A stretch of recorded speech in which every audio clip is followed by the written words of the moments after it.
नमस्कार, बहुत स्वागत है आप सभी का। मैं आपके साथ अस्मिता दुबे। शुरुआत करेंगे हमारे खास कार्यक्रम नक्सल की बंदूक नीचे तिरंगा ऊपर। बस्तर में सुरक्षा बलों के बढ़ते दबाव की वजह से नक्सली अपना सुरक्षित ठिकाना तलाश रहे हैं।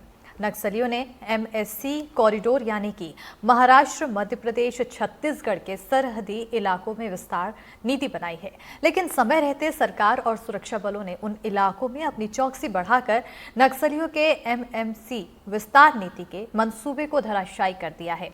देखिए हमारी खास रिपोर्ट।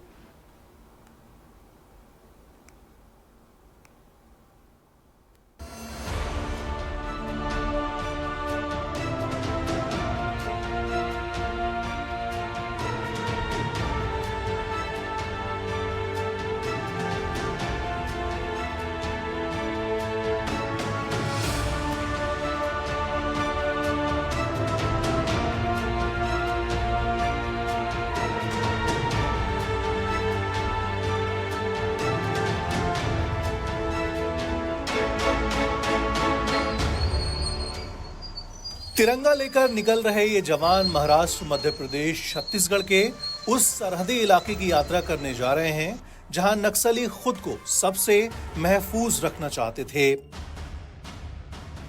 इस इलाके में नक्सली एमएमसी कॉरिडोर बनाकर संगठन का विस्तार करना चाहते थे।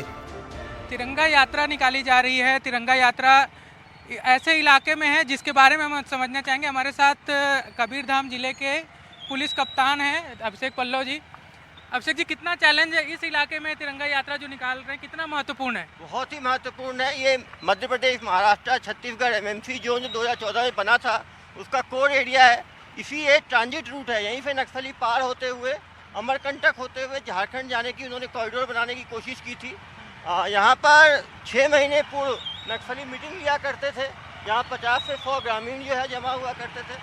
यहाँ पे तिरंगा फहराने नहीं दिया जाता था। स्कूल में कभी आज तक तिरंगा नहीं फहराया गया। यहाँ पे नक्सलियों के दबाव के कारण पिछले 10 वर्षों से ये रोड आप देख सकते हैं, रोड बनने नहीं दिया गया और कहीं ना कहीं जो बेसिक सुविधाएं थी उससे इनको अलग कर दिया गया। जब से यहाँ कैंप बना है आप देख सकते हैं, आंगनबाड़ी खुल गया है, सामने स्कूल खुल गया है, रोड का काम शुरू हो गया है, जियो फाइबर लग गया है। यहाँ पे आपको 5G नेटवर्क रहता है, लोग ऑनलाइन पेमेंट कर पाते हैं।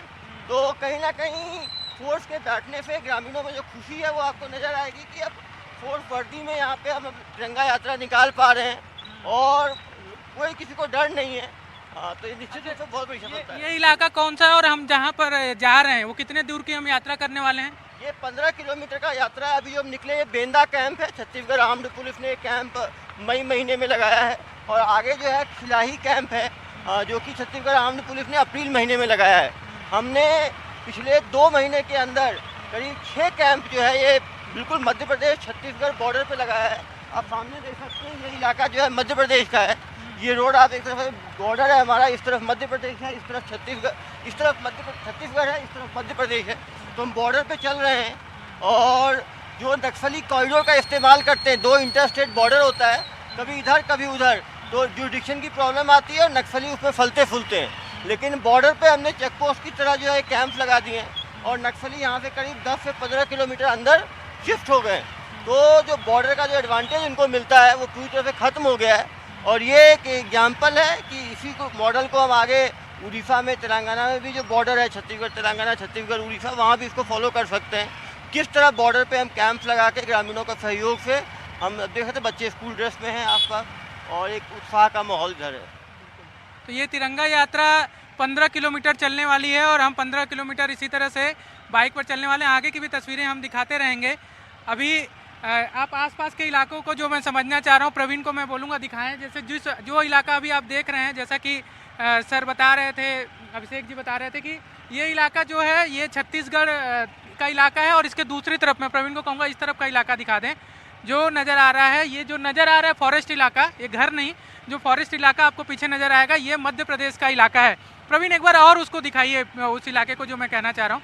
तो वो मध्य प्रदेश का इलाका है और जैसा कि बता रहे थे यही एडवांटेज जो है वो नक्सली विस्तार जब करते हैं तो लेते हैं, क्योंकि अलग अलग जिलों के, अलग अलग राज्यों के अपने नियम कानून होते हैं, पुलिस के और कैंप जो होते हैं उनके अपने एक दायरे होते हैं, उसका फ़ायदा नक्सली उठाते हुए, जैसा कि सर मुझे लगता है बस्तर में इसी का फ़ायदा उन्होंने उठाया। आप देख सकते हैं जो उड़ीसा के साथ बॉर्डर है वहाँ पे नक्सली अभी भी पैड बनाए हुए हैं। तेलंगाना बॉर्डर है जो बटालियन का कोर एरिया है, बटालियन 1 का और सेंट्रल रीजनल कमिटी का, वो इलाका भी तेलंगाना आंध्रा बॉर्डर के साथ रिलेटेड है।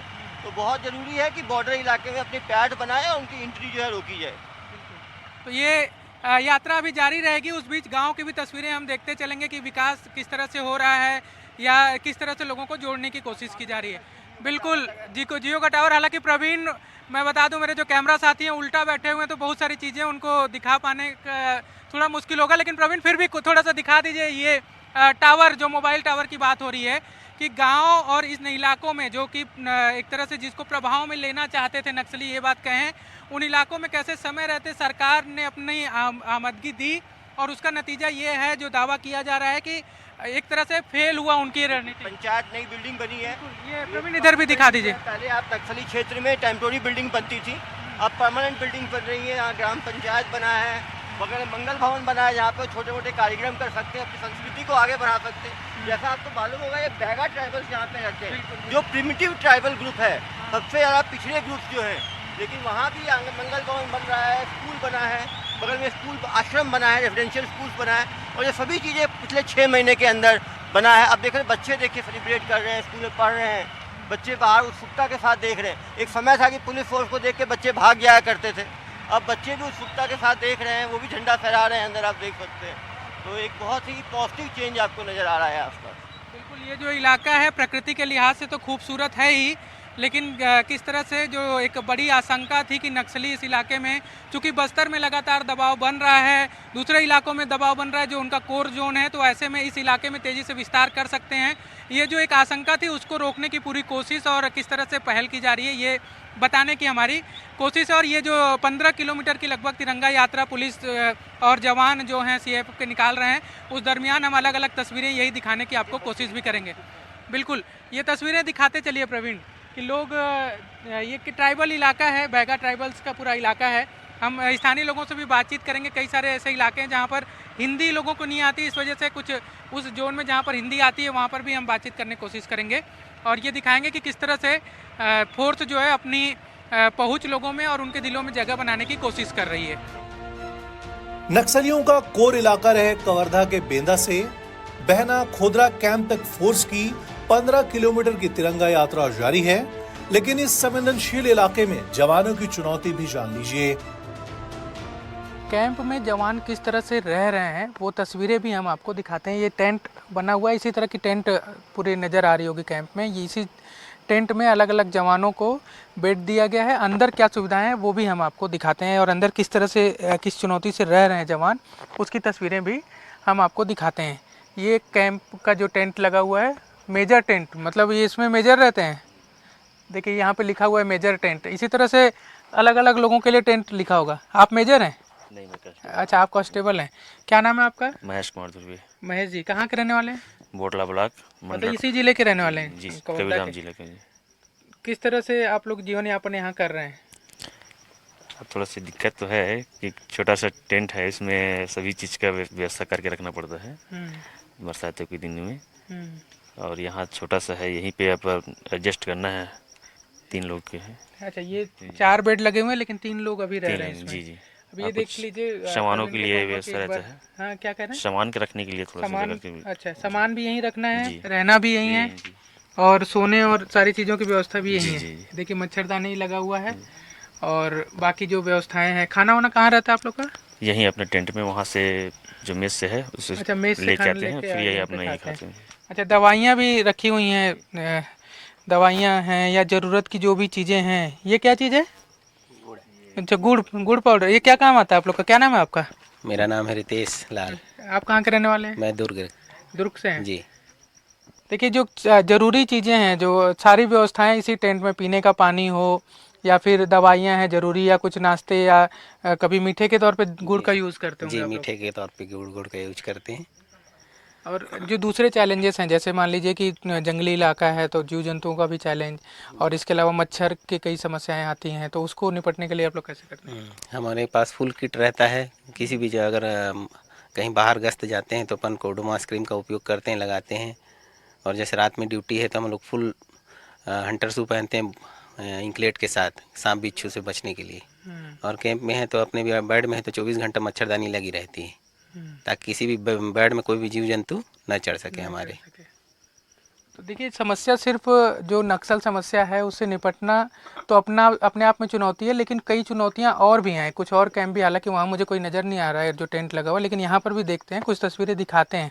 कोशिश ये है कि सिर्फ एक नहीं, बल्कि आप जिस भी टेंट में जाएंगे वहाँ पर आपको एक जैसी ही तस्वीर नज़र आने वाली है, चाहे कहीं पर भी चले जाओ। और यही व्यवस्था है फ़िलहाल रहने की, यही इनका घर है, यही इनका आशियाना है, यही इनके लिए सारी व्यवस्था जहाँ पर वो रह रहे हैं। और इसी तरह के टेंट कई सारे बने हुए हैं जिसमें अलग अलग जवान इस कैंप में रहते हैं। और यही कैंप नहीं, लगभग जितने भी कैंप खासकर नए बन रहे हैं शुरुआती दौर में, जो चैलेंजेस है वो इसी तरीके से उससे निपटने की कोशिश रहती है लोगों को, जवानों की। और वो उनकी कोशिश रहती है कि कोई भी समस्या ना हो, इसके लिए इस तरह की चीज़ों को ज़्यादा उपयोग किया जाए। जैसे देखिए, अब अगर पंखा रखा हुआ है छोटा सा, कोई अपने घर से ला लिया होगा, बाकी जो ज़रूरत की चीज़ें हैं, और पेड़ का कटे हुए उसको कुर्सी के रूप में इस तरह से बना दिया गया है जुगाड़ के तौर पे। तो इस तरह के प्रयोग भी जवान करते रहते हैं कि चीज़ें जो मिल जा रही हैं उसका कैसे उपयोग ज़्यादा से ज़्यादा किया जा सके, वो एक कोशिश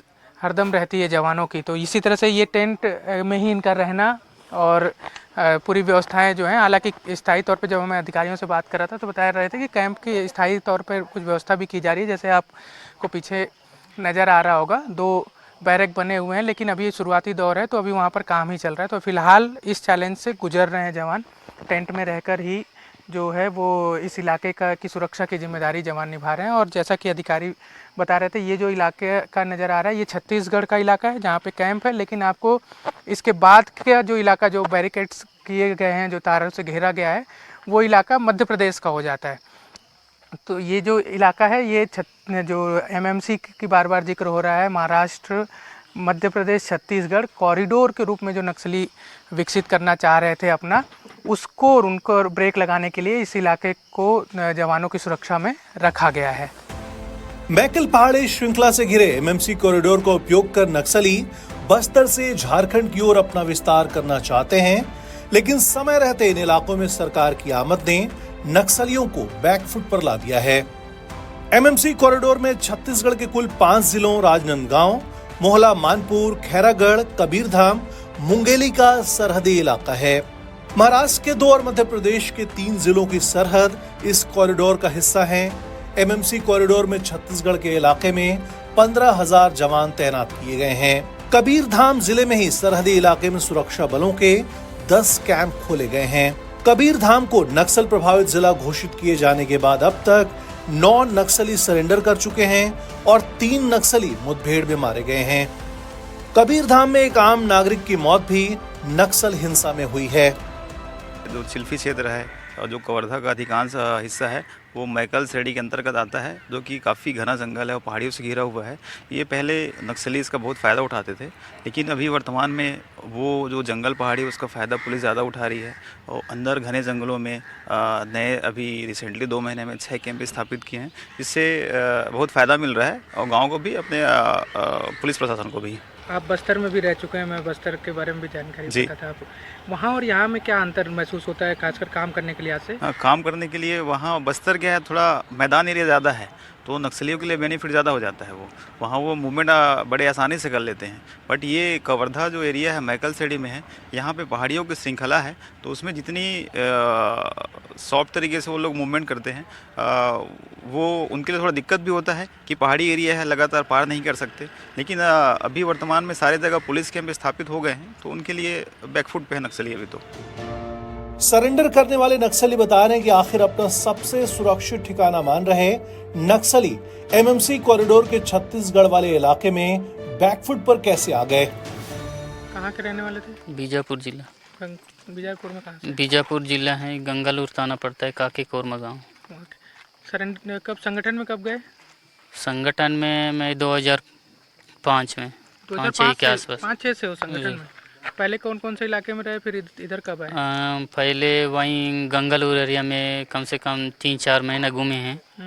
बाद में वहाँ से उन लोग अबूसमाड़ में भेज दिए हैं। अबूसमाड़ में भेजने के बाद ना सीधा हमको कहाँ लाए हैं कि वो गणपति का गनमैन के रूप में हम लोग काम किए हैं वहाँ। गणपति के गनमैन भी रहे हो आप? जी सर। कितने दिन तक? कम से कम 8 साल वहीं तक था कंपनी में। कंपनी में? जी सर। फिर इधर की कब जिम्मेदारी मिली? इधर मैं 2018 में इधर ट्रांसफ़र किए हैं, वहाँ से यहाँ 19 में पहुँच गया। 19 मतलब वही 18। 18-19 में। जी। क्या आप जिम्मेदारी थी, किस पोस्ट पे थे आप? पद क्या था? DVCM। DVCM थे? जी सर। और कितना मुश्किल है वहाँ बस्तर में लोगों और यहाँ की स्थिति संगठन के लिए कितना चुनौती भरा रहा, फिर किस तरह से काम किया है यहाँ पे आप लोग? मतलब वहाँ का स्थिति देखने से ना सब पिछड़ेपन लोग हैं। वहाँ पिछड़ेपन लोग ना क्या करते हैं, उन लोग कैसे बोलते हैं वैसे सुनते हैं। यहाँ देखने से, यहाँ का वहाँ का देखने से थोड़ा अंतर है। यहाँ का इलाका देखने से ना बहुत और विकसित इलाका है। विकसित के कारण ना यहाँ उन लोग करने के लिए थोड़ा मुश्किल बढ़ रही है। और यहाँ का दलम में भी क्या है कि एक के ऊपर एक दबाव बढ़ना और कुछ समस्या बढ़ जाना, ऐसे हो के ना फिर कईयों मुठभेड़ होना, मुठभेड़ में मर जाना। वो 28 लोग तेलतुम्बड़े के साथ मर गए ना, वही दुख से ना सब लोग थोड़ा डर के मारे थोड़ा अलग अलग सोच में पड़ के सीधा वापस घर चले गए। आप कब सरेंडर किए? मैं 2022 मार्च में ना यहीं पे सरेंडर किए? जी सर। अभी क्या है, कितना विस्तार 4-5 सालों में हुआ होगा इधर इस इलाके में संगठन का जब थे? यहाँ तो उस समय से लेकर अभी तक देखने से ये बुरमदेव एरिया है, कटिया मोचा और बोडला, इसी में जुटे हैं। लेकिन इसको मजबूत करके ना थोड़ा आगे बढ़ने का उनका प्लान था।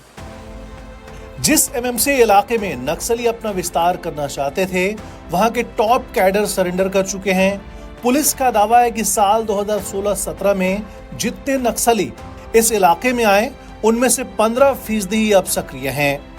ऐसे में सवाल उठता है कि आखिर संगठन से कैडर का मोहभंग क्यों हो रहा है। कहाँ से हैं आप? मैं कोंडागांव जिला के हैं। कोंडागांव। तो इधर की जिम्मेदारी आपके पास थी ये एमएमसी में विस्तार करने के लिए जब आप संगठन में थे? जी, अभी तो इधर हम लोग को भेजे थे 2017 में, तब पूरा जिम्मेदार मेरा ही था इस क्षेत्र में, बुरमदेव एरिया में। कितना विस्तार लगभग कर लिए होगे आप 4-5 साल में इधर संगठन के लिए? विस्तार तो दो एरिया किया था, इधर बुरमदेव और कटिया मोचा बोडला, 3 एरिया बनाए थे। कितने कैडर आसपास यहाँ पे आप लोग जब काम इधर थे, जब विस्तार की जिम्मेदारी थी, तो लोकल कितने कैडर को जोड़ने की कोशिश किया आपने इधर संगठन के लिए? पहले तो लगभग 2018, 19, 20 में तो लगभग 60-70 के आसपास थे सभी मिलाकर। अभी तो घट गया है कि कम से कम कोई मुठभेड़ में मारे गए, कोई भाग गए, संगठन को छोड़ के भाग गए। पूरा अभी लगभग 10 की संख्या में है अभी। इस एरिया में भी 10 लोग सक्रिय हैं आपके हिसाब से? जी। कितने एरिया की जिम्मेदारी थी कि एमएमसी के तौर पर विस्तार करना है? कौन कौन सा इलाका था पहले जो आपको जिम्मेदारी दी गई थी? इलाके से अगर हम समझें, जैसे अभी हम खड़े हैं, ये कबीरधाम जिले का इलाका है, इसके अलावा और कौन कौन से जिलों की जिम्मेदारी थी?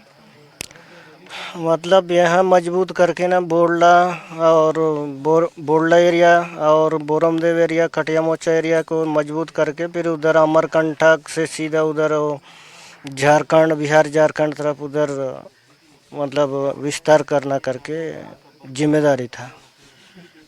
कौन दिया था जिम्मेदारी? ये दीपक तेलतुम्बड़े, वो भी खत्म हो गया। आपका नाम क्या है? दिवाकर। क्या संगठन में किस जिम्मेदारी पर थे? एरिया सचिव था। Area DVCM। DVCM कौन से एरिया के लिए? जो जोन आप लोग का? बोरमदेव एरिया कमेटी के हिसाब DVC थे जी। क्यों छोड़ा?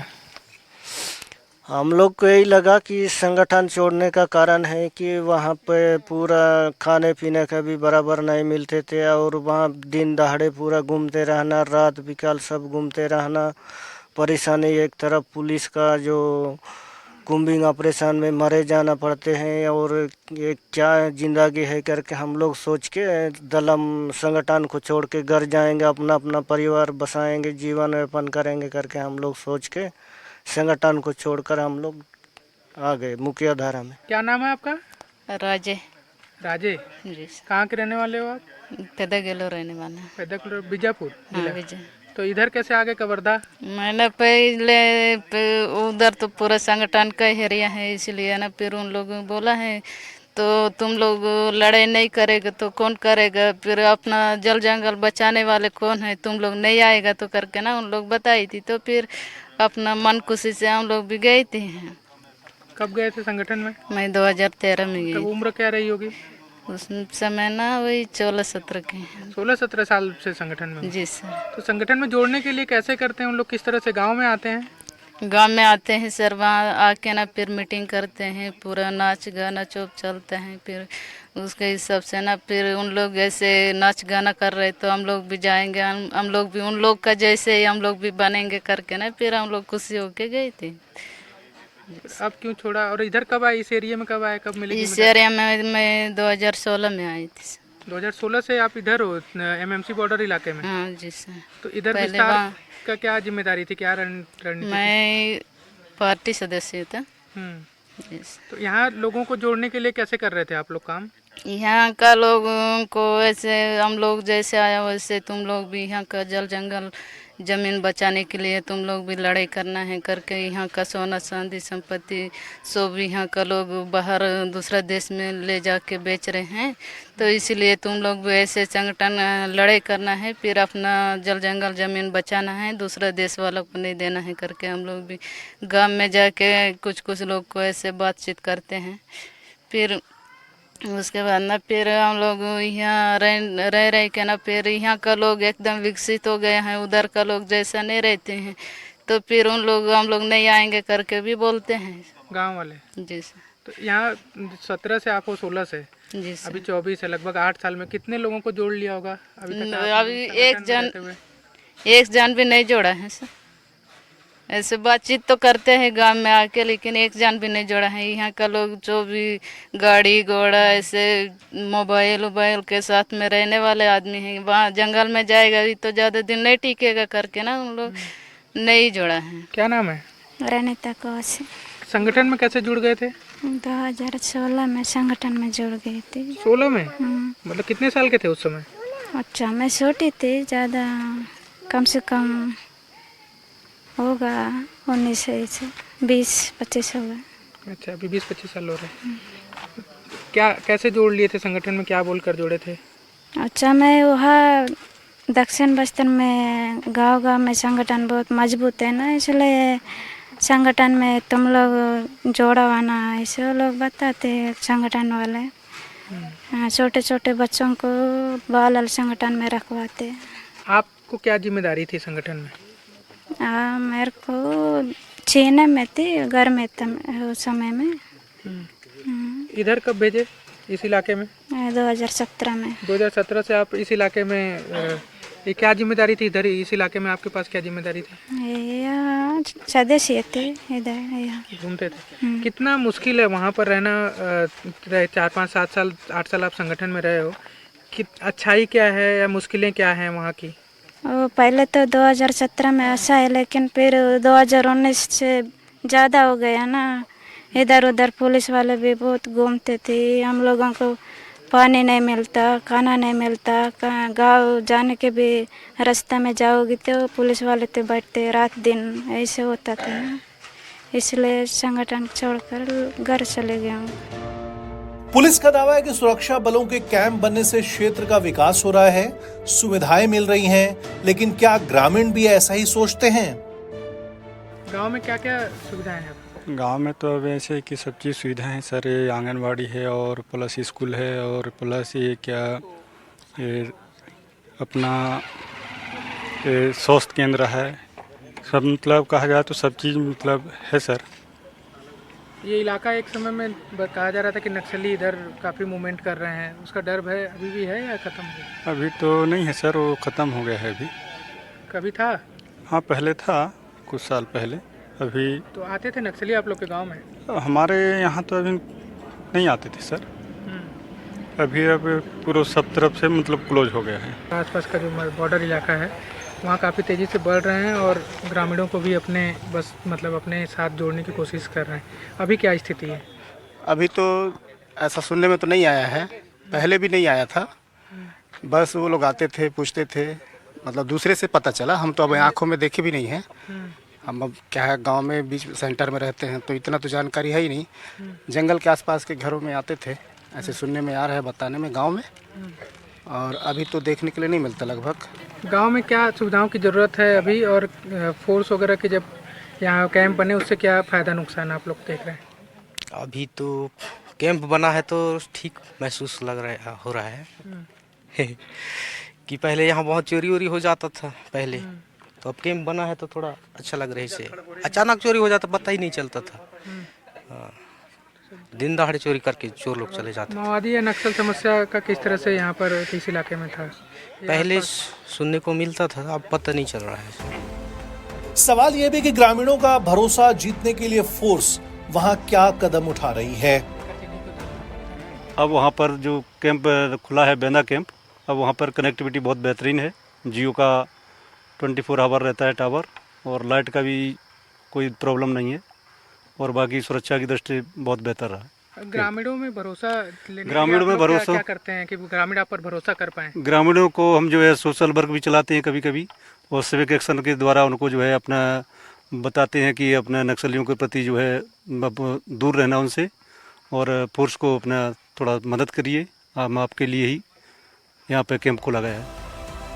नक्सलियों के कोर जोन रहे बेंदा से निकली जवानों की 15 किलोमीटर की तिरंगा यात्रा के स्वागत के लिए बहना खोदरा कैंप में वो लोग तिरंगा लहराते नजर आए जो कभी लोकतंत्र के खिलाफ बंदूकें उठाते थे।